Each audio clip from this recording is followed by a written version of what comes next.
Hey everybody, we are talking Havana this week on the Always Be Booked YouTube channel. By the way, thanks for joining us, and if you're into all things cruising, feel free to check out the Always Be Booked Cruise podcast anywhere you like listening to podcasts.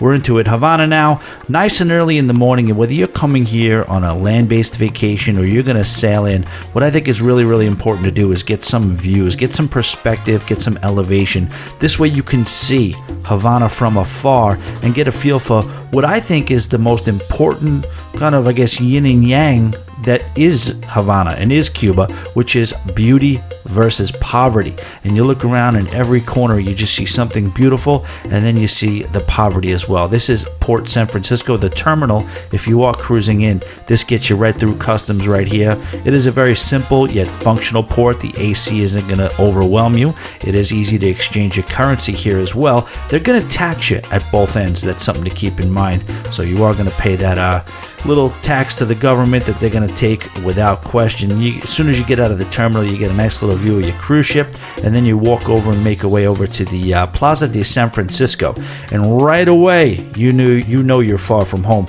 Beautiful plaza, nice area, whether it's daytime or nighttime, you're just overwhelmed by the architecture, and it's really, really nice connecting with the people. Now these ladies right here are gladly going to accept the gratuity for taking these pictures, but it's well worth it for the cultural experience, in my opinion. These are our guides, our driver Alfonsito and Tia. They could not have been more informative. This is our vehicle that we got the chance and we're lucky enough to drive around in. They did a great job. We felt very, very safe the whole time. The tour was really comprehensive. We were able to kind of make our own tour if we wanted to. Now they had a tour ready for us, but if we had something that we wanted to see, they would gladly show it to us, go off route or whatever. It's just right now we're just looking at this beautiful architecture, the theaters, the hotels. This is Central Park, the Central Park area of the city, and it's surrounded by the theater, hotels, government buildings, this and that.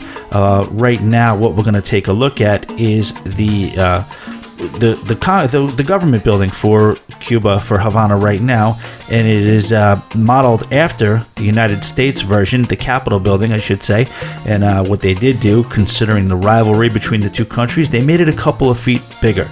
Again, more beautiful hotels, gorgeous architecture. This is the University of Havana.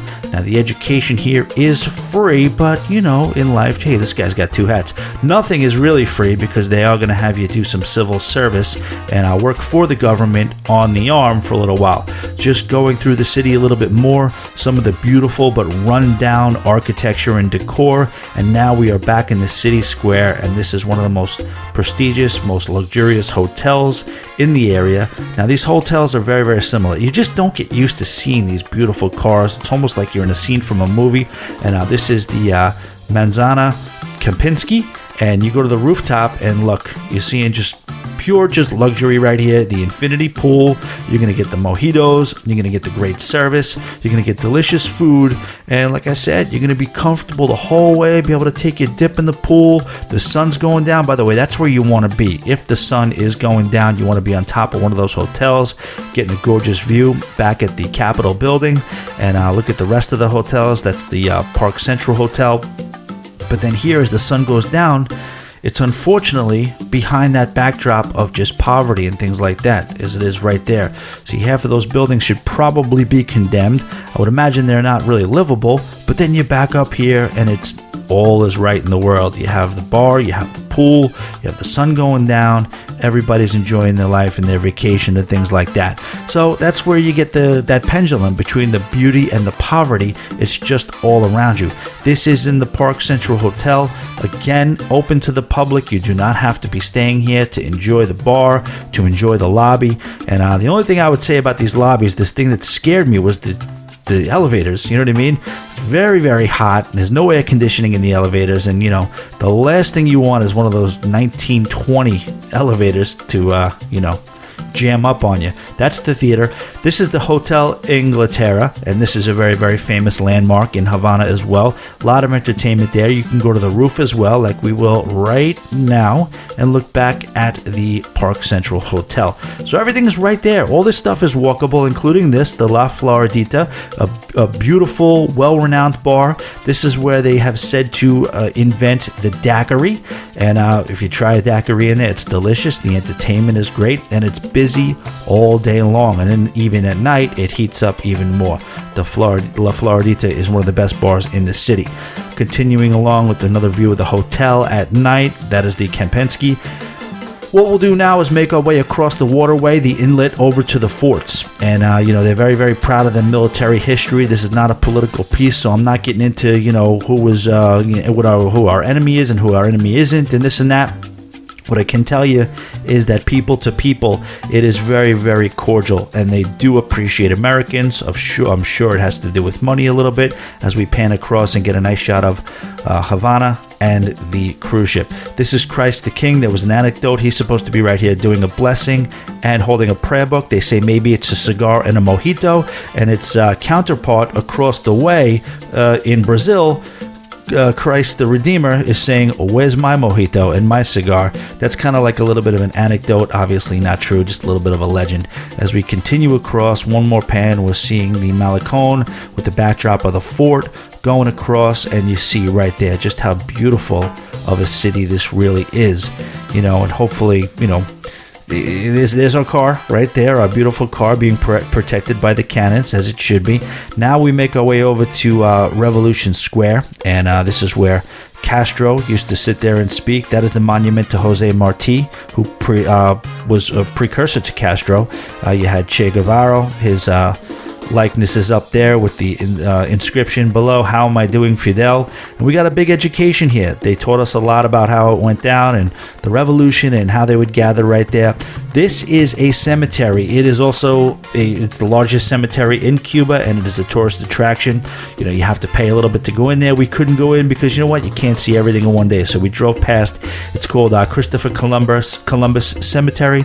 They're not really sure why they named it after Christopher Columbus. Just the fact that he was in Cuba. He didn't discover Cuba. It wasn't the first place he ended up in the Americas, but he was here. Then we went over to an interesting place. They wanted to get us some shade, I guess. So they brought us to the forest of Havana. And this is a preserved area. This is a river at the base of this, and they said it has cleansing power because it has minerals and healing power. Since then, decades ago, they said that. Now, apparently, there's been so much pollution, and there's people that go down there and practice religions like Santeria, and there's sacrifices, unfortunately, that go on there. And we were, randomly enough, I heard it's outlawed right now, and they're cracking down from the governmental standpoint on this, but we did see a little bit of a ceremony, and if you continue to look right there, that's what's going down right there. A bunch of people practicing Santeria. There's like a sacrifice going on, and we didn't really want to get too close to that, but this is a place where they take a lot of pictures, a lot of sweet 16s, a lot of weddings and proms and things like that. It's a popular stop off to get some pictures before and after the event. Now we're back on the road, and this is, ironically enough, called Avenue of the Americas, not to be confused with 6th Avenue in New York City. And we continue on, and now we're coming around the waterfront, right where the seawall is. We'll see right here is the Riviera Hotel. We're getting into where a lot of the mobster action happened back in the pre-revolution days. Again, with these cars, they're just driving around like it's nothing. This is the U.S. Embassy that is currently closed in Cuba. I think there was an issue a few months ago regarding an alleged acoustic attack. They have a whole different story about that, but it's neither here nor there. This is the Malecon, a seawall area where a lot of people gather and hang out. And then we're going to continue on to the most famous hotel in Cuba, which is the National Hotel. Anybody who is of prominence or fame or dignitaries, they stay here. Obama stayed here. Tons of famous people stayed here. This is the lobby, and this is the, the pinnacle of luxury that you would kind of see in Cuba. And this is behind the hotel, and now we're facing the sea. And we got a little bit more than we bargained for with this part of the tour because they gave us its relevance. It's not just a hotel. It did serve a purpose when there was a conflict, even during, the colonial times, as well as going all the way forward to the Cuban Missile Crisis. This is a cannon that was used to defend the island against who knows what, who knows where.